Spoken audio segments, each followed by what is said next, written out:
Hey guys, I'm out of paint and I just want to take a break from making music today and discuss a little thing. I mentioned Vatican warriors.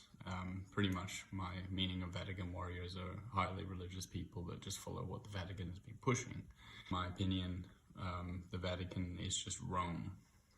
Rome obviously never died, just became the Vatican, still rules the world.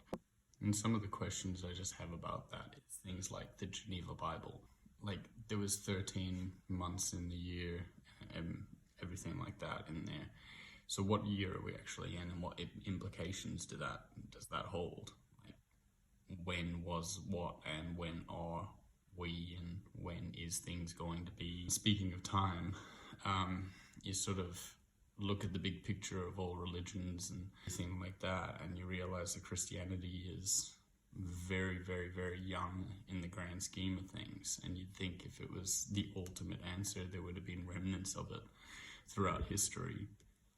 But it's pretty much brand new, like most of the Abrahamic religions. And that leads me more onto a statement than a question.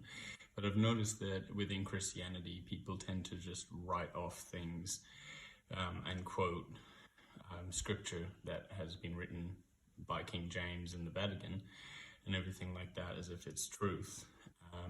But they won't actually try to educate you with tangible evidence or have a real argument about anything. Or, like, for an example, like if you would think that Christianity would be the answer, you'd think that there would be evidence of multiple positive impacts throughout history.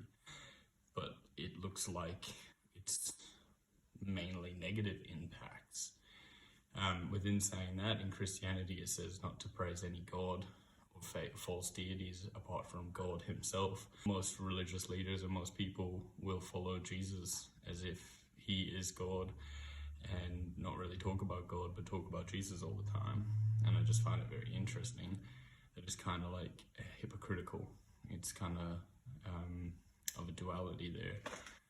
And people would talk about like the devil being the duality to God, but then throughout their own scriptures it explains that Jesus is the morning star, and then it goes on to describe Lucifer as the morning star, so it kind of confuses too, as if it's the same face, different faces of the same coin, and it's just very hypocritical and convoluted and untrustworthy sources. But you're meant to just have undeniable faith and not question anything, and it seems like everybody that does have the faith and are in positions to actually have these conversations stick to straw man arguments that they've constructed in their own time throughout their own books without reflecting on other things that could be tangible in an argument towards it. I haven't made this video today to try to bait any comments or have an argument or anything. I just want to share my thoughts and feelings. If it's upset you or disturbed you, don't really bother comment unless you actually want to try some education or something like that, rather than just being mean for no reason. Yeah, thank you for your time.